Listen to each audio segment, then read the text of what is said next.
বিসমিল্লাহির রহমানির রহিম। প্রিয় শিক্ষার্থী, উত্তর বাংলা বিশ্ববিদ্যালয় কর্তৃক আয়োজিত আজকের অনলাইন ক্লাসে তোমাদের স্বাগত।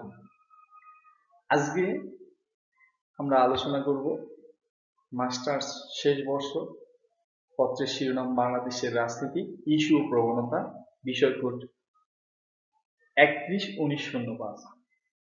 আলোচনায় আমি মোহাম্মদ আতোয়ার রহমান আসিফ, প্রভাষক, উত্তর বাংলা কলেজ, কাকিনা, লালমনিরহাট।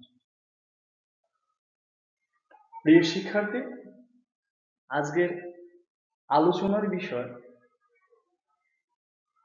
2014 সালের 5ই জানুয়ারি পরবর্তী শেখ হাসিনা সরকারের গৃহীত কার্যক্রম আলোচনা। তো 2014 সালের 5ই জানুয়ারি পরবর্তী শেখ হাসিনা সরকারের গৃহীত কার্যক্রমগুলোর আলোচনার পূর্বে আলোচনার চেষ্টা করব 2014 সালের 5ই জানুয়ারি বাংলাদেশের 10ম জাতীয় সংসদ নির্বাচন অনুষ্ঠিত হয়। এই নির্বাচনটি নবম জাতীয় সংসদের প্রধান বিরোধী দল বিএনপি সহ অধিকাংশ দলই বর্জন করে। শেখ হাসিনার নেতৃত্বাধীন আওয়ামী লীগ ও স্বতন্ত্র সহ 17টি দল নির্বাচনে প্রতিদ্বন্দ্বিতা করে। এছাড়াও এই নির্বাচনে 300 আসনের মধ্যে 153টি আসনে বিনা প্রতিদ্বন্দ্বিতায় প্রার্থীরা বিজয়ী হয়। নির্বাচনটি নিয়ে অনেকটা বিতর্ক সৃষ্টি হয়। আওয়ামী লীগ এককভাবে 235টি আসন পেয়ে সরকার গঠন করে। বর্তমান শেখ হাসিনা সরকার উল্লেখযোগ্য কার্যক্রম গ্রহণ করেছে এবং তার সফলতাও পাচ্ছে।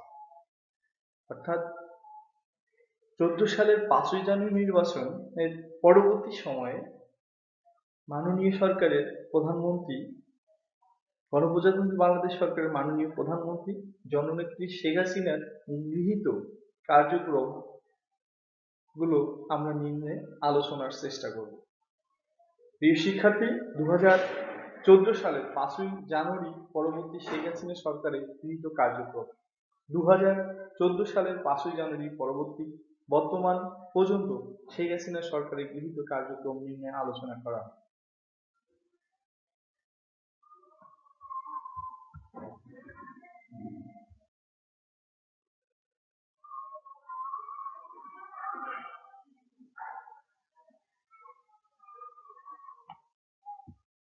দু 2014 সালের 5ই জানুয়ারি পরবর্তী শেখ হাসিনা সরকারের গৃহীত কার্যক্রমগুলো আমরা প্রথমত পয়েন্ট আকারে আলোচনার চেষ্টা করে পরবর্তীতে বিস্তারিত আলোচনার চেষ্টা করব।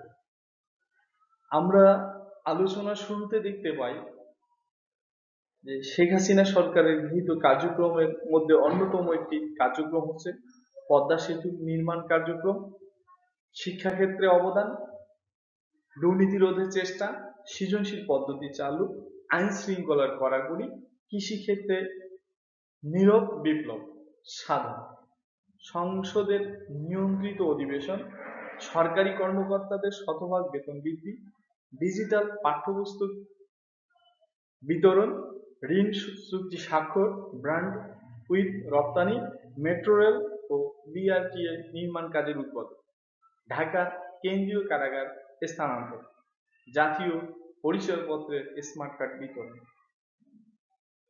এখন আমরা এগুলো আলোচনার চেষ্টা করব। পদ্মা সেতু নির্মাণ কার্যক্রম, যোগাযোগ ব্যবস্থার মাইল ফলক স্বপ্নের পদ্মা সেতু অবশেষে নির্মাণ কাজ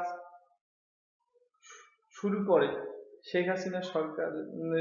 নির্মাণ কাজ শুরু করা শেখ হাসিনা সরকারের বিরাট অর্জন। সকল বাধা অতিক্রম করে মাননীয় প্রধানমন্ত্রী দেশীয় অর্থায়নে বড় বাজেটে কাজ করে তার দৃঢ়তার পরিচয় দিয়েছেন। শিক্ষাক্ষেত্রে অবদান, বর্তমানে শেখ হাসিনা সরকারের সবচেয়ে বড় অবদান শিক্ষাক্ষেত্রে। এই সরকার আরো নতুন বিশ্ববিদ্যালয়, মেডিকেল কলেজ, কারিগরি শিক্ষা প্রভৃতি ক্ষেত্রে বিশেষ কার্যক্রম গ্রহণ করছে। দুর্নীতি রোধের চেষ্টা। বর্তমান শেখ হাসিনা সরকার আইসিটি, ডিজিটালাইজেশন প্রভৃতি চালু করে দেশের দুর্নীতি কমিয়ে স্বচ্ছতা ও জবাবদিহিতার ব্যবস্থা করেছে। সৃজনশীল পদ্ধতি চালু। শেখ হাসিনা সরকার শিক্ষাক্রম, পাঠ্যপুস্তক পরিবর্তনের মাধ্যমে সৃজনশীল পদ্ধতি চালু করেন। স্কুল, কলেজ ও মাদ্রাসায় সৃজনশীল পদ্ধতি চালুর মাধ্যমে সরকার শিক্ষার আধুনিকীকরণে ব্যাপক ভূমিকা পালন করে যাচ্ছে।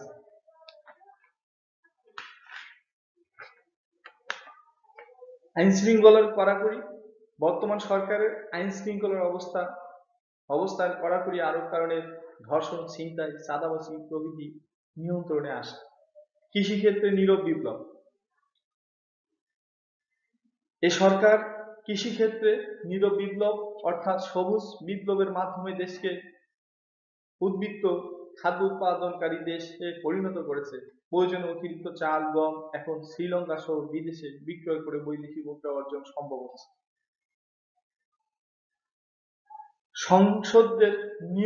সংসদের নিয়ন্ত্রিত অধিবেশন। বর্তমান সরকারের অধীন সংসদীয় কার্যক্রম নিয়মিত অধিবেশন ভিত্তিক হচ্ছে। সংসদ সদস্যের উপস্থিতি অধিবেশনকে প্রাণবন্ত করে তোলে। এছাড়া বিভিন্ন সংসদীয় কার্যক্রম বা শাসন কার্য পরিচালিত হচ্ছে। সরকারি কর্মকর্তাদের শতভাগ বেতন বৃদ্ধি। বর্তমান সরকারি গৃহীত কার্যক্রমের মধ্যে সরকারি কর্মচারীদের শতভাগ বেতন বৃদ্ধি ছিল আলোচিত বিষয়। পে স্কেল ব্যবস্থা প্রশাসনিক গতিশীলতার বড় নজির।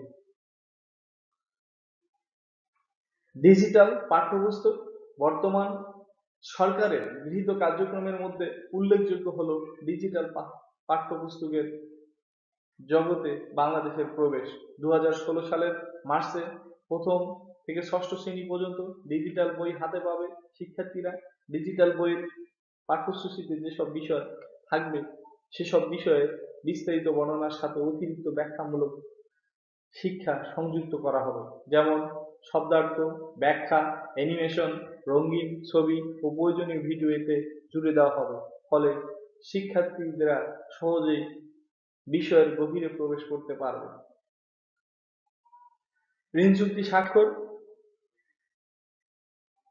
6 জুন 2016 ভারতের প্রধানমন্ত্রী নরেন্দ্র মোদী ঢাকা সফরকালে দুই দেশের মধ্যে $200 কোটি একটি নমনীয় ঋণ লাইন অফ ক্রেডিট এলওসি সমঝোতা চুক্তি স্বাক্ষরিত হয়। এর ধারাবাহিকতায় 9 মার্চ 2016 ঢাকায় চূড়ান্ত ঋণ চুক্তি স্বাক্ষরিত হয়। ঋণের এ টাকা দিয়ে বাংলাদেশে অবকাঠামো ও সামাজিক খাতের উন্নয়নে 13টি প্রকল্প বাস্তবায়ন করা হবে। ব্যান্ডউইথ রপ্তানি। বর্তমানে বাংলাদেশে submarine cable company limited BSCCL মাধ্যমে প্রাথমিকভাবে প্রতি সেকেন্ডে 10 গিগাবাইট ব্যান্ডউইথ পাচ্ছে ভারতীয় পূর্বাঞ্চলীয় রাজ্য ত্রিপুরা। ডিসেম্বর 2015 এই রপ্তানি কার্যক্রম শুরু হলেও 23 মার্চ 2016 তার আনুষ্ঠানিক উদ্বোধন হয়। ইন্টারনেটে ব্যান্ডউইথ রপ্তানি থেকে প্রতি বছরে 9.6 কোটি টাকা আয় করবে বাংলাদেশ। সরকার গৃহীত এই কার্যক্রম তাই অবশ্যই প্রশংসার দাবিদার। মেট্রো রেল ও বিআরটি নির্মাণ কাজের উদ্বোধন। 26 জুন 2016 রাজধানী ঢাকায় মেট্রো রেল লাইন 6 প্রকল্প ও বাস র্যাপিড ট্রানজিট বিআরটি প্রকল্পে বাস ডিপো নির্মাণ কাজের উদ্বোধন করা হয়। 2019 সালের মধ্যে উত্তরা থেকে আগারগাঁও এবং 2020 সালের মধ্যে শাপলা চত্বর পর্যন্ত মেট্রো রেলের নির্মাণ কাজ শেষ হবে। প্রতি ঘন্টায় মেট্রো রেলের দুপাশে 60,000 যাত্রী পরিবহন করবে রুট 6 এর কাজ শেষ হলে ঢাকার যানজট কমবে, নগরবাসীর যাতায়াত সহজ হবে। বিআরটি প্রকল্প গাজীপুর থেকে ঢাকা হযরত শাহজালাল আন্তর্জাতিক বিমানবন্দর পর্যন্ত নেওয়া হয়েছে। এই প্রকল্পের আওতায় কয়েকটি উড়াল সড়ক ও বাসের জন্য আলাদা রুট করা হবে, ফলে উল্লেখিত এলাকার যাত্রীরা দ্রুত যাতায়াত করতে পারবে। ঢাকা কেন্দ্রীয় কারাগার স্থানান্তর। 10 এপ্রিল 2016 প্রাণীগঞ্জের তেঘরিয়ার রাজেন্দ্রপুরে নির্মিত নতুন ঢাকা কেন্দ্রীয় কারাগারের উদ্বোধন করা হয় 29 জুলাই 2016। পুরান ঢাকার নাজিমউদ্দিন রোডে অবস্থিত ঢাকা কেন্দ্রীয় কারাগারের বন্দীদের আনুষ্ঠানিকভাবে এই কারাগারে হস্তান্তর করা হয়। জাতীয় পরিচয়পত্রের স্মার্ট কার্ড বিতরণ 2 অক্টোবর 2016 শেখ হাসিনা সরকার জালিয়াতি রোধে জাতীয় পরিচয়পত্র বা এনআইডি স্মার্ট কার্ড বিতরণ কার্যক্রম শুরু করেছে। 2017 সালের ডিসেম্বরের মধ্যে দেশের সব নাগরিকদের মাঝে উন্নত মানের এই কার্ড পৌঁছে দেওয়া হবে। প্রিয় শিক্ষার্থী, 2014 সালের 5ই জানুয়ারি পরবর্তী শেখ হাসিনা সরকারের গৃহীত কার্যক্রম এর মধ্যে অন্যতম কার্যক্রমগুলো আমরা সবিস্তারে আলোচনার চেষ্টা করলাম। প্রিয় শিক্ষার্থী, পরিশেষে আমরা বলতে চাই যে বর্তমানে শেখ হাসিনা সরকারের উল্লেখিত গৃহীত কার্যক্রম সহ অন্য সকল কার্যক্রম প্রশংসার দাবিদার।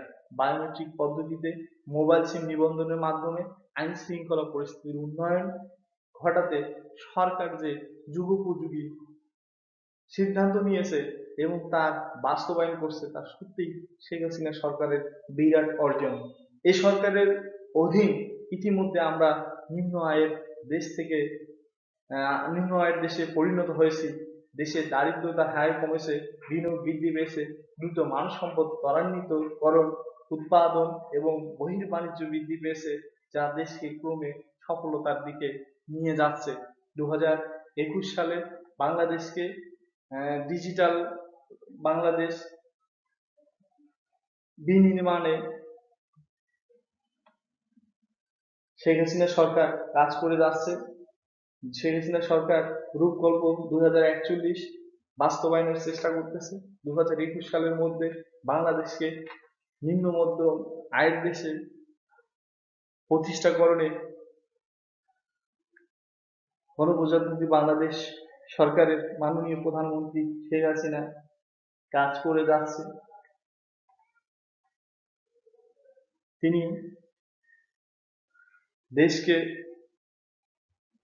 বঙ্গবন্ধুর ন্যায় সোনার বাংলায় পরিণত করতে, বাংলাদেশকে ডিজিটাল বাংলাদেশ, মধ্যম আয়ের